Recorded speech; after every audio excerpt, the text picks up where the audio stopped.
Welcome, everyone. This is Mary Eggert. I'm the founder of Global Waterworks, and this is our first kickoff of the Network for Water series. And we're going to be meeting every other week with a case study and an opportunity for you to share examples of how you are networking for water and leveraging the experts we're bringing to the table, as well as others you might make us aware of.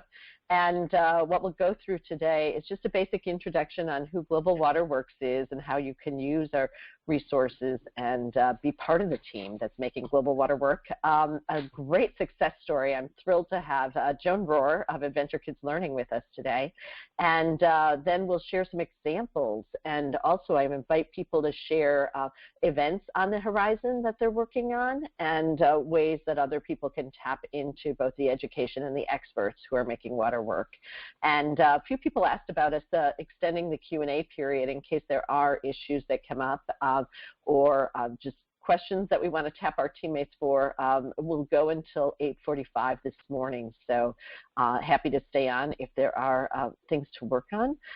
But I did want to make everyone aware that we do have a lot of resources now on the website and, more importantly, on our social media channels. If you click through to the resources page, you can find our blog posts and a Twitter feed. But if you go into the solutions section, you can find invitations to these Network for Water webinars. And also at the bottom of our page, you can find links to Facebook, LinkedIn, and YouTube. And I just want to let you guys know we have about 40 different YouTube videos curated there, put into playlists. So if you're looking for experts on water pricing, on the water crisis, we have the world-renowned leaders who are talking about the water footprint and ways to address the crisis, as well as the technologists who are sharing case studies and examples of how today's technology is being applied to help water work. And many of you are not familiar with Global Waterworks, and the reason for that is that we just launched on World Water Day 2016, and most of you on the call contributed something to that launch, either with your insights or knowledge or connections, or even the design or content for our website. So Global Waterworks, because of you, and the role of Global Waterworks is not to recreate any one of those wonderful associations or organizations that are doing research or events for water, but instead to connect and to celebrate the things that are going on to help water work and to accelerate the adoption, most importantly, of smart water technology and solutions that are enabling us to save water, to conserve it, and to better steward it. So we thank you for your contributions to helping Global Water work, and we hope you'll point friends and experts to our website and to these webinars. They can register for the Global Waterworks Network for Water sessions through the solutions page. We have an Eventbrite list, and also they'll see that on our Facebook and LinkedIn sites. So if you'll join those areas, you'll get updates more regularly. And without further delay, I just want to let everyone know they can check out on the web, on Facebook right now, and I understand the website is coming for Adventure Kids Learning, which will be our focus this morning. I've asked Joan Roehre, the founder of that organization, to share with us what it is that she is doing to really connect classrooms and bridge barriers of understanding around the globe regarding our water crisis. And Joan, tell us about your passion. How did you start this initiative, and just give us a little bit of background on it and where it's at today. Sure. Thanks, Mary. Good morning, everybody. Just one quick clarification. I'm a co-founder. This was a joint effort, and it's kind of ties into the story as to how I got started. So 2007, October, I was with the Kenosha Unified School District. I live in southeastern Wisconsin, and received a call from a gentleman named John Anderson, who worked for the water utility, Kenosha Water Utility. He was also chair of an organization called Wisconsin Water for the World. John very quickly explained that he and a committee called Wisconsin Water for the World were traveling to Guatemala to install a water distribution system, and they thought the experience was incredible enough to share with students in my district. So at that time, I was a district level technology integrator. I basically taught teachers how to integrate technology to the classroom, but a real focus was distance learning, so global collaborations, video conferencing, etc. So when we got together, we decided that we wanted to definitely offer interactive video from the water distribution site, where the tanks were being built. So we looked at, John is director of IT for the water utility, very high tech. I was on the education technology side, and we determined we'd be able to rent satellite equipment, solar generator, because they did not anticipate any electricity down there, and launch this pilot program for fourth graders because it's in the science curriculum at grade 4. So our initial year 2008 in March, as the team went down to Guatemala, I had scheduled 11 fourth grade connections, and connection number 1, within 30 seconds, as we booted up Skype, and as I got a peek at these 2 people sitting on a mountainside, bringing this connection to us from Guatemala, I crashed that party. I basically said, next year I won't be in a library, I will be with you. So that's kind of how Adventure Kids started. And that year, originally, we connected 11 fourth grade classrooms. Over the course of, 2016, this year, we were in the village of Sai, Guatemala, again, building a water distribution system. And we connected with well over 1,600 students across the country. We've done international connections. We've connected to schools in England, Ecuador. So by word of mouth, we've gradually built our annual project in the spring of the year, usually focusing on World Water Day. Wow, how exciting that is. And I know this is the recent gathering at Sai. Can you tell us about it and how you celebrated that? Well, Guatemalans are very much into, let's say, fireworks and M80s and big cannons. And when water comes to a village, it is a life-changing event, especially for women, because in the villages that we work, it's not unusual for the women to spend about 4 to 6 hours a day getting water for their family.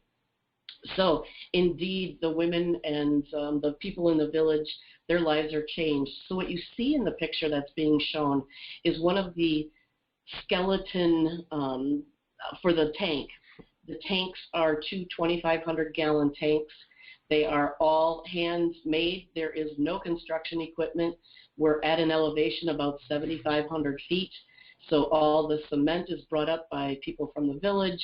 The rebar or the rebar frames are constructed, and cement is not ladled on. It's spread on, and there's about 4 layers on the inside and the outside. So it's also decorated. You see in that group picture, the people in the village often spread pine needles around the tanks, which is an honor. It's a symbol of honor, as well as decorations, brightly colored banners and things. Mm-hmm. So what happened when you installed the 2,500-gallon device? Was that reverse osmosis? Was that a filtration to bring the clean water? Was it actually pumping it from a different location? And how did it change where they are today from where they were before? Yeah, definitely. And this particular system was a 2-tank system. And when you're talking about elevations, you're usually talking about a lower tank, which is has a spring capture system, and that lower tank fills and then is pumped to an upper tank, and then the upper tank has distribution lines that service up to 50 families. So questions that I ask children when we're connecting, because we are bringing the global water crisis into classrooms, one of the questions that I always ask is I want American students to tell me how many places they have water in their home. And they'll count every toilet, sink, tub, shower, utility sink. And we're hearing numbers between 12, 17, could be 8, could be 20 plus. And then I asked the question, how many water sources do you think our Guatemalan families have here in their home? That answer varies, but the answer is 0. There's no indoor plumbing. Any of the water distribution lines are connected to a sink, which is a pila, outside of the Guatemalan home. And these homes are usually home to multi-generational families, maybe 12 people in a home. They do have large families. And like I said, it's really buying back 4 to 6 hours a day for the women in the family. This gives them opportunity to, they create textiles using backstrap looms and weave. They sell textiles. It's an income for them. They can spend more time with their families. They can help in the fields if they have to. They can take more time to prepare food. The bottom line is that life-changing delivery of water to their home really buys them more time. Yeah, it's so true. I think Water Missions says it's a 30% increase in your productivity, and that's because you're not running back and forth to get water, and you actually have time in your day. As you said, Absolutely. Joan, I think another piece of your story has to do with how the children understand what's going on in the other worlds, and I have a few pictures Yes. up here with the kids carrying the 2-liter bottles. Can you tell us about the exercises that allow teachers to bring home to their students here what the water issues are like? Sure, and one of the things that we started with way back with those first 300 students, we really focused on science, and what we learned from those connections were, yes, the science of water is important, but what we learned that the students wanted to learn more cultural aspects of water. We're talking to students who live on the shores of Lake Michigan, along with students in Guatemala who literally don't have a water source at their home. So we really changed our focus, and it's really more of an awareness and a cultural understanding. So it's extremely important to us that when students connect, we try to empower them with this knowledge that the rest of the world doesn't have it like we do here in the United States. So what you see here are a couple of innovative teachers. The teacher with the group decided they wanted to do a water carry awareness program prior to World Water Day. So that's Mrs. Chalou from Kenosha Unified. She encouraged her students to fill a 2-liter bottle, and some of them had 2 actually, and it was their focus of the day to carry around this water and use it to drink and just have an awareness of what it would be like to carry water. The picture on the right is actually one of my dearest friends, a 1st grade teacher, and these are her firsties. And I do visit local classrooms to talk about water. We do taste testing. We talk about bottled water versus tap water. And I happen to bring a water vessel that's weighted so that kids can have an idea of what it's like to balance a vessel like that on their head. And it's a huge hit. The whole time we're talking about, can you imagine, not walking on a cement sidewalk, but on a mountainside, not using your hands, carrying 10 liters of water, or if you're younger, 5 liters. The young women, the young girls in the families contribute. But oftentimes it's tied into a story. I know that we've used the book, The Long Walk for Water, and I'm not sure what the book was in that 1st grade classroom, but there is a tie-in with a number of curriculum pieces, literature, etc. But it's definitely an awareness piece is what you're getting a really good look at. Great. And Joan, I know you tapped that ability to do the video learning and share experiences with Flint. If you could just share briefly what that meant for children in Flint, and there's a little note there on the governor Sure. Acknowledging that, and then we'll go into questions. Well, in 2008, when we decided we wanted to continue bringing the global water crisis into classrooms, we never would have dreamt that that meant the state next door to us on the other side of Lake Michigan. So when Flint really started gaining headlines in, must have been October, November, December of last year, I got to thinking, we really, because the other part of my mission, not just to bring the global water crisis into classrooms, but to create and foster next generation water advocates, we really needed to have student voices heard in this situation.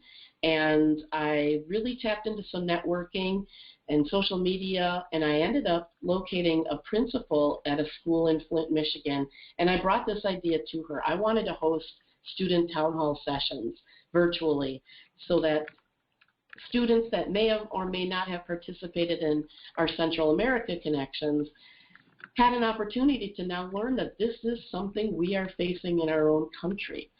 So in February, I drove to Flint. It's about a 6-hour drive, and I set up and scheduled 17 high schools, or it was 4th grade and up, 17 classrooms throughout the country where we had 3 town hall sessions hosted from Mott Middle College in Flint.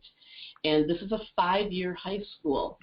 It's an incredible program. Most of these students graduate with college credits, so we were really talking to some of the cream of the crop students. And the conversation that took place between classrooms in the United States, and I had Chicago Public Schools, I had North Carolina, Oregon, California, all sorts of regions were represented. But these students were able to hear from their peers how important it is for them to be advocates in their own community. And the one question that really, really hit me was a 6th grade student from Chicago Public Schools asking one of the Flint students, will you ever be able to trust water and your government again? And to a nod, all 18 of my students in Flint on the panel said, absolutely not. The EPA told us water was safe. We've got, government telling us it's safe. We've got local people telling us it's safe, and we're finding out, very much to the contrary. So when another question was asked that was immediately following, how can we help you? How can us in North Carolina, Kenosha, Wisconsin, Southie Island, Oregon, how can we help you? And the student in Flint replied, it's not so much of how you can help us right now, but it's how you can help have this never happen again in your own community. You need to be informed. You need to vote. You need to be your own advocate. Don't let what happened here happen anywhere else. You need to be part of your community. These were words coming out of a 17-year-old young woman, and those really struck me. So those student voices were in need of being heard and shared.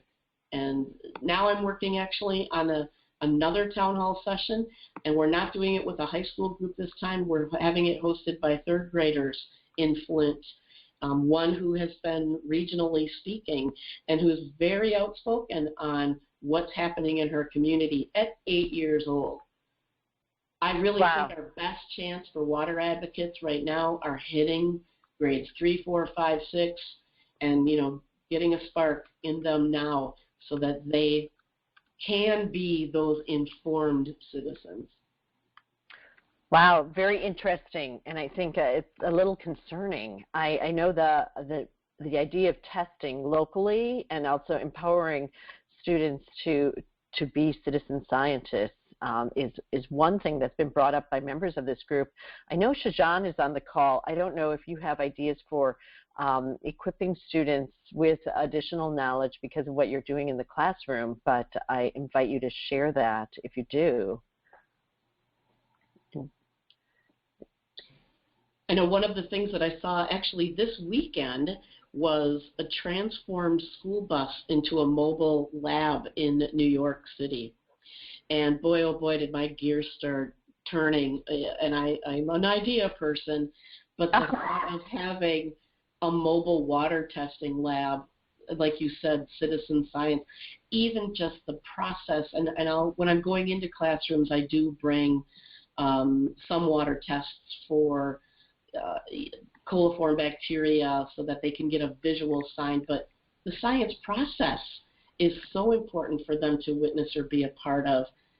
Boy, my next dream now, and I've told you my dreams, Mary. I want a cargo plane, but to have a mobile unit to bring water testing to schools has now been added to my dream list.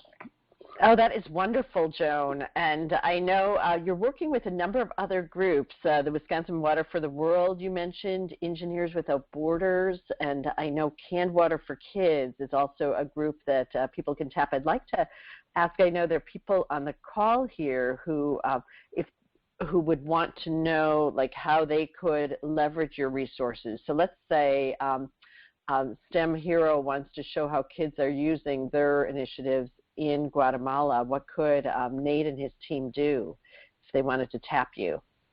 Well, definitely we need to have conversations. I have an incredible database of schools that have connected or teachers that have connected over the last 8 years. It is a work in progress. I'm a big dreamer and a huge net worlder, and to be able to make those connections, I'm definitely looking to expand. So anyone we really want it to be anywhere an active water project is. We want to be there broadcasting. We bring in our own equipment. We rent solar generators. We rent satellite modems if necessary. We could use cell phone technology if it's strong. So I'm looking to accept invitations to Zambia where Canned Water for Kids supports a water project. I know that Haiti has water projects with some local Rotaries, and the Rotarians are such a huge force in funding fresh water projects that I don't necessarily want to limit it to schools either. I would love to, and have done, opened up connections to Rotary groups. It's an incredible, empowering experience to have Rotarians see live where their money is going. So we did that this year inside Guatemala, where the Kenosha Rotary team that gave us money was able to hear fireworks going off when the village turned on that pump for the first time and see the tank that was built. So yes, education in K-12 realm, but at the end of the day, it's education for anyone in the global community. Right, and for all of these water initiatives to both celebrate and also to bring awareness of the very difficult situations that aren't right here in the Great Lakes, but that people face every day with, unfortunately, the statistics show one person dying of either hygienic or just access to water around the globe every 20 seconds. So we've got to change that. And Joan, we thank you for that awareness and the great story that you have. And people can see, I believe, the address right now. Joan does have a website coming up, but she is part of our LinkedIn groups and Facebook, and is accessible, always very responsive. You can tell from the energy in her voice that she's also just a can-do person who spreads that energy to equip the groups with whom she works. So I encourage you to connect with her, and I wanted to open it up to the group to share their other experiences with connections and collaboration, and starting with Ronnie Averick, who's been part of our group, a founding member here. Sure, Mary, thank you. So in early March of this year, it was a beautiful morning in Jerusalem, and I was sitting at a sunny cafe table having brunch with a representative of an Israeli government group, and that group promotes Israel's sustainable clean tech around the globe, technology like water, energy, and environmental technologies. And since Israel's a leader in water tech and California has a signed agreement with Israel to develop joint technology projects and do joint research, and water-related initiatives are at the top of that list for that agreement. So our discussion at that cafe table involved the fact that there's going to be an Israel-California water tech event in California this summer. And as a result of that brunch conversation, we are excited that Global Waterworks is involved with helping to plan that event and helping hopefully to make it as successful as possible. And well, flashback to November 2015, when I was at a networking style meetup hosted by Mary in downtown Chicago. And at that meetup, I had met Jordan Miller, who is the Director of Business and Trade Development at Israel's Economic Mission to the Midwest. So Jordan had recommended a few groups to me to connect with when I went on my March trip to Israel this year.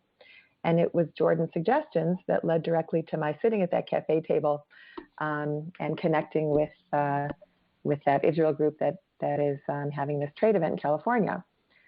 So this is just a great example of networking in action. And so I look forward to continuing to participate both on these networking calls and networking meetups in person. And I look forward to hearing other stories where great connections are made to further the cause of water conservation and water reclamation, and in general helping with water issues in the U.S. and around the globe.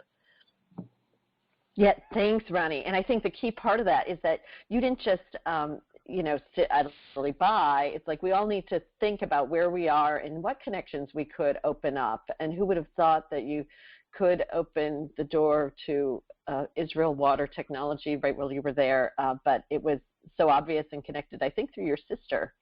And another person who's big on connections like that is Barb Higgins, who's been very active in our group with sharing additional collaborators. And we're talking to the Irrigation Association because of a door she opened there. So that will be very effective, I think, for California, where irrigation uses 70% of the water, or agriculture does. So thank you for that, Barb. Anyone else? Questions or comments?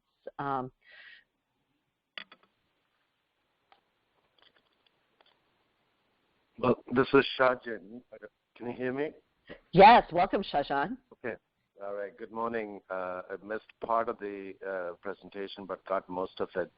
The last question that you asked about the traveling bus and those sort of things that makes outreach possible to K through 12 schools, as well as present workforce, which are all in the rural areas of this country.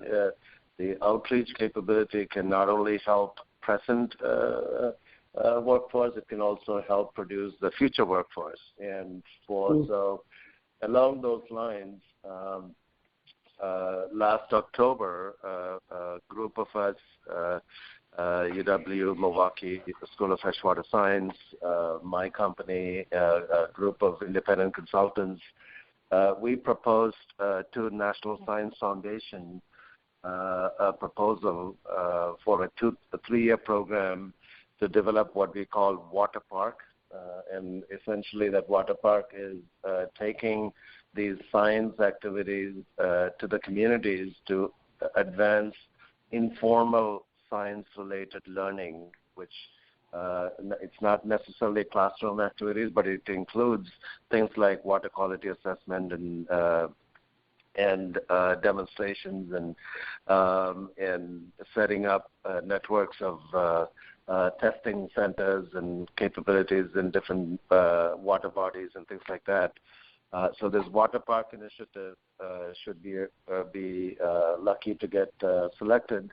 The idea is helping communities understand the value of science, STEM education, and not just children, but their influencers, their parents, their coaches, all of that, especially going into underprivileged areas, beginning with the surrounding areas of Milwaukee. So there's a great deal of idea combined in that proposal that is waiting. It's as we used to say, shovel ready relative to water topic for STEM education for underprivileged areas and so forth. So if we are successful, we can launch it and share it with others, or we can find other partners to make this going, because there is a network of willing people that have come together and proposed some great ideas, as well as people who can help disseminate, like the Boys and Girls Club of Greater Milwaukee is a signed partner of this. Wisconsin STEM Education is a signed partner in this idea. So it is quite shovel ready. That is wonderful. Very exciting. Yeah, and Shahjahan also has another initiative called New Works, which is about getting nutrients, energy, and water out of wastewater, and has a 10-course curricula already developed. It's at the Global Water Center in Milwaukee and accessible to everyone. And there are even Wisconsin Economic Development grants that could support people in need of work in getting retrained into these areas. So I encourage anyone to connect with Shahjahan on those opportunities if you're interested in training, or chime in with a question here. But Barb, I know you're on the line, and I hate to place a call, but could you tell us about the Innovative Technology Conference coming up here in May that people might have interest in? Sure. There are 3 associations, so Living the Life of Networlding here. These 3 associations have pulled together an additional 14 associations to bring forth the International Emerging Technology Symposium. And this is about the 3rd year in a row that we've done it. We do it every other year.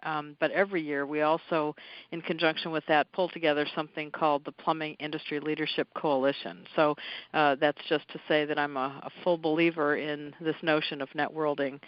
But both the symposium and the coalition meeting will be held here at the Rosemont Westin, right at O'Hare Airport. And it's 2 days of abstracts and papers presented from experts from around the world, ranging from topics like water efficiency all the way through to things that we're concerned about, including unintended consequences such as Legionella that results potentially from lower flows, and in addition to all the trouble that we're seeing in Flint, because some of that piping hasn't been used, now there's a Legionella problem emerging. So the topics are high in the headlines, and I would encourage you to check out the PMI website if you're interested in it. It'll sell out for sure, and we'll cover just many topics that are relevant to what we're talking about here today. Right, and I think this happens only once every 2 years, so it's a very important one, and the fact that there are a number of people on this call in the Midwest who could benefit because it's right here in Rosemont. Take advantage of meeting the technologists who are changing things. And I have a few questions here. Wondering about Maria, I think you had some questions. Not really questions. I just wanted to comment that some of the Southside kids I work with at the STEM Academy have declared a no-lead zone for their community, and they've taken the initiative to test the water in their area. And they're doing this on the 14th, that's this Thursday. And so I'll have an opportunity to talk to them a little bit about the same kinds of things that Joan brought up with regard to, the municipalities and the government agencies that are responsible for protecting our water supply, and how they should get involved in the future of the water in their community. The infrastructure issues that we have in this country, and how important it is to have legislators that will work with us to get our infrastructure support, looked after, especially in big cities like Chicago, where the infrastructure is 100 years old, or New York is 100 years old or better, where a city can't survive, and what the economic impact, not only the health implications, but the economic impact of not having fresh water delivered to your businesses. So, this could be, even though Clint was a disaster, right? We are all, it's raised our awareness. We cannot take this water situation for granted, and I think that's a big learning for not only children but adults. So we all need to be involved. Thanks. Thank you, Maria. Yeah, Maria is our Director of Communications for Global Waterworks, and so spreading stories, great at capturing what's happening. And if you do have a story, we would like to share it with others through our website and through some of our outreach efforts. We mentioned this initiative with Israel where we're providing speakers too, and or ideas for that. So please do let us know where you see Global Water working and how we could help you spread the word, because we want to celebrate that happening. Anyone else on the call? I'm just going to pause for a second. We can go till 8:45, and this is for you. Hey, Mary, this is Brigitte. Can you hear me? Yes. Great Hi. to have you here, Brigitte. Hey, everybody. Joan, I just wanted to say that I had chills going down my spine with your presentation, and I just want to thank you for an absolutely amazing work that you and your team are doing. I think it's wonderful. I have a particular weakness for Latin America because of all my connections there, and so it was wonderful to see you doing projects, especially in Guatemala and Ecuador. And I speak Spanish fluently, so it's, you know, I could just imagine the conversations there that you guys were having. And I wanted to say that here in California, where I am, obviously water is a huge issue, and I think, you know, with the El Nino phenomenon going on right now, I'm coming out of a wet weekend, which is, you know, we couldn't get out of the house this weekend barely because it was just raining all throughout, and that's great, especially in April. But I think it lulls people into a false sense of security. They see rain and they go, oh, okay, well, you know, we're out of the woods. And of course, the central part of California, for example, is not out of the woods at all. We still have a long way to go to refill groundwater and other reservoirs. So I wanted to say, if you ever want to do anything with kids here in California classrooms, I'd be just delighted to work with you on that. Absolutely. Have a great school that I've worked with in Bakersfield. I don't know where you are in California. I'm in Silicon Valley, near San Francisco. Okay, cool. Absolutely. And very quickly, some of the best conversations and connections even happen apart from me. And I told Mary we had 2 teachers connect to Guatemala this last trip. One was from Salvi Island, Oregon, and the other from Kenosha, Wisconsin, and they introduced themselves to each other. I mean, they were there to connect to the school in Guatemala, but they took the ball and ran with it. The Salvi Island is right on the Columbia River. Kenosha is right on Lake Michigan. They had their own water stories to share with each other. All I did was connect them, and they got incredible learning moments out of that connection. Absolutely, let's talk. Okay, great.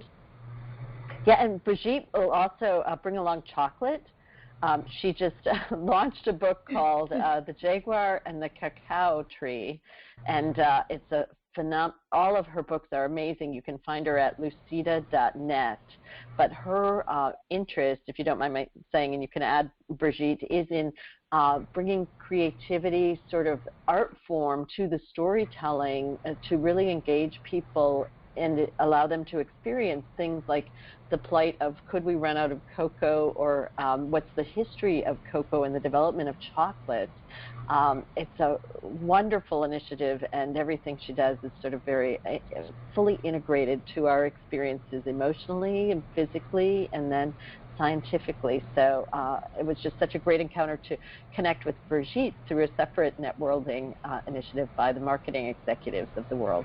So anything you want to add on the cacao tree and your efforts, Brigitte? I'd love to send everybody chocolates.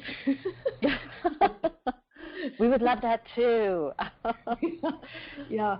Well, you know, when Mary and I first started talking, I said, oh my God, Mary, this is great, because, you know, I've worked in sustainability since 1998. I started, that kind of dates me, I guess, but I started on a book about the Amazon rainforest, and obviously, you know, what's implied in all that is a water cycle. The rainforest lives and dies by the water cycles, the hydration patterns in the tropics, and cacao does too. So when Mary and I first started talking, I said, and I started thinking about the water aspect of growing cacao. And I'm still thinking about it. I mean, we had a lot of work to do to launch the book and all the partnerships that we're doing, but I am still thinking about how to bring the water issue in, to the readers of this book and all the kids groups that we're working with, because we are doing activities for schools and doing one next weekend to teach them about the history and the mythology of cacao, which is absolutely fascinating, and the health benefits. In fact, I just finished a really, really long webpage of research about the health benefits of cacao, so I'd be happy to share that with you guys, because it means you can eat your dark chocolate and not feel guilty. But so there are, there might be a way to integrate just storytelling into what you're doing, Joan, and come up with activities that might be really interesting for the kids to engage just on water. And if we can pull in things like chocolate, maybe they can start thinking about water in all of these other interesting ways that they may not have connected before. Fabulous. Yeah, that would be a really wonderful. And I think you mentioned, or before you, the economics of water and making the case for, the issues with getting water and the ways we can save. And David Golan, I believe you're on the line, and you have the integration with energy and water. And if you're still here, I'm wondering if you could talk a little bit about that energy-water nexus and just what that means when people look at water with energy and think about the actual savings for economics.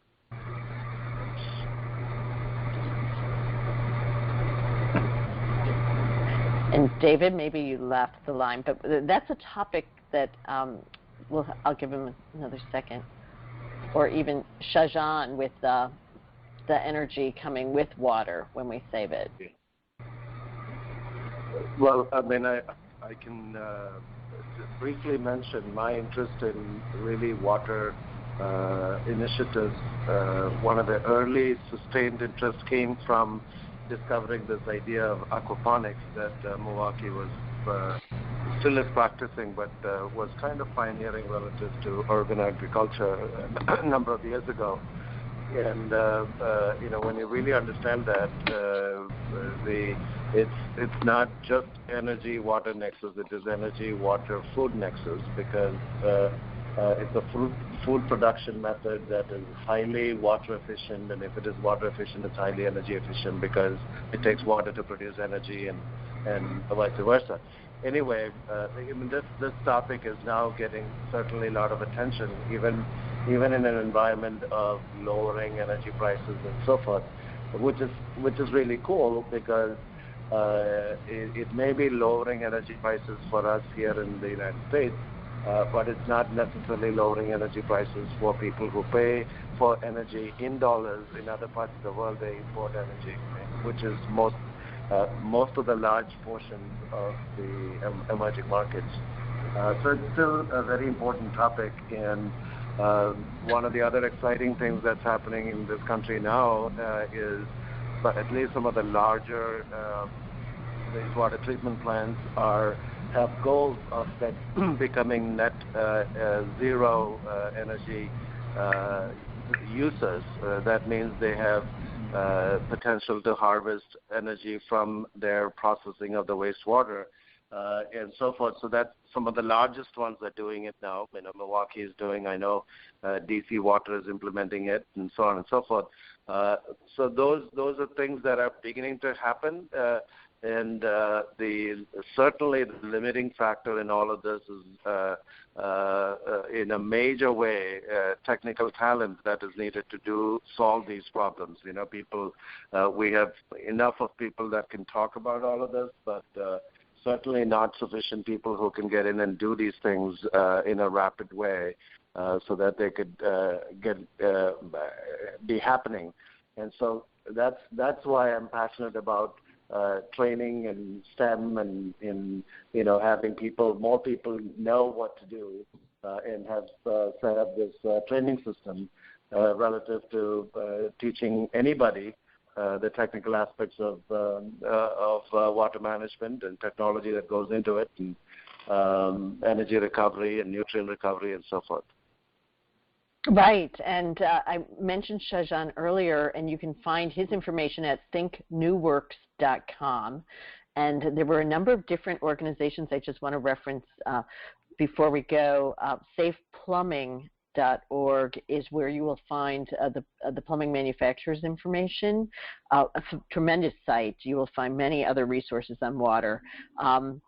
We also have the Israel initiative that Ronnie mentioned, and they're at israelnewtech.com. You'll hear about a number of efforts going on with desalination and new technology. And then I mentioned the Global Water Center, which you can find at thewatercouncil.com. And they also offer a free global water port, an amazing resource. It's a IBM 360 powered Watson search engine to connect with water experts. So tremendous resources available through members of the folks on this call. I mentioned lucida.net is also where you'll find the Jaguar and the Cacao tree. And then you heard facebook.com Adventure Kids Learning with Joan Roehre. April 25th is our next program. You can register on the website today. Share that with other people. We will be talking about the assessments and actually making the financial case using energy and water, and some initiatives we have underway with the WaterSense group that Barb Higgins connected us to. So they are celebrating their 10th anniversary coming up, and there's some tools that everyone can use to do assessments to find opportunities for water savings. Thank you, everyone, for joining us. You can always reach us with any questions on info@globalwaterworks.org, and we'll look forward to reconnecting online and anytime, but in 2 weeks at this same time, 8 a.m. Central, at this same dial-in. That's all for now. Have a great day.